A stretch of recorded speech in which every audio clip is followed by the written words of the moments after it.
के तौर पर मैं उनको हार्दिक बधाई देता हूँ और मेरी शुभकामना है कि जीवन में आगे बढ़े, फले फूले। जहाँ तक सवाल है अरावली पर्वतमाला की, तो मेरे समझ से ये सरकार यहाँ पर भारी चूक की है, भारी भूल की है। चूँकि अरावली एक पर्वत नहीं है और उसको हम लोग एक पर्वत, पत्थर का पर्वत के रूप में देखेंगे, ये उचित नहीं है। अरावली भारत के सबसे प्राचीनतम पर्वतमालाओं में से एक है, जिसकी उत्पत्ति हिमालय पर्वत से भी 200 साल पहले हुई थी। और सबसे बड़ी बात यह है कि अरावली पर्वतमाला भारत की उन विकसित राज्यों के लिए जीवन रेखा है जिस पर भारत नाज करती है।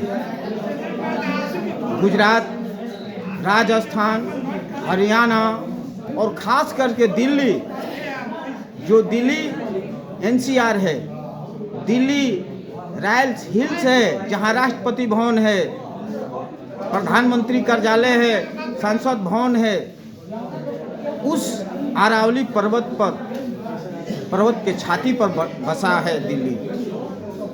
लेकिन विगत दिनों से हम लोग देख रहे थे कि अरावली पर्वत को लेकर पूरे देश में सामाजिक कार्यकर्ताओं के तरफ से राजस्थान, गुजरात, हरियाणा, दिल्ली सहित कई राज्यों से आंदोलन की खबरें देखने को मिली, सुनने को मिली।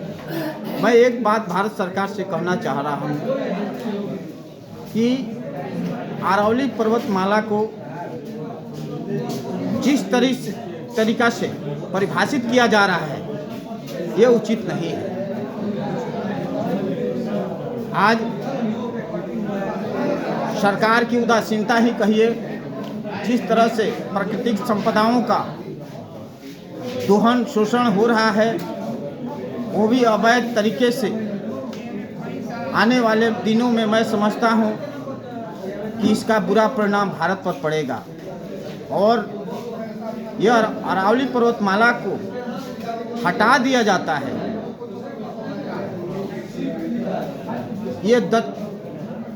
ये उत्तर प्रदेश, बिहार तक इसके चपेट में आएंगे। अरावली पर्वतमाला जो राजस्थान में एक बड़े भूभाग को रेगिस्तान बनने से रुकता है, जल स्रोत को बचाने का काम करता है, अगर उसको जिस तरह से सुप्रीम कोर्ट ने अनुमति दिया है, मैं कहना चाहूँगा, देश के सुप्रीम कोर्ट से अपील करना चाहूँगा कि इस पर पुनः विचार किया जाए और तत्काल इस पर रोक लगा देनी चाहिए। यह देश के लिए सबसे खतरनाक साबित होने वाला है। देश क्या लगता है, क्या आगे क्या होगा इस पे?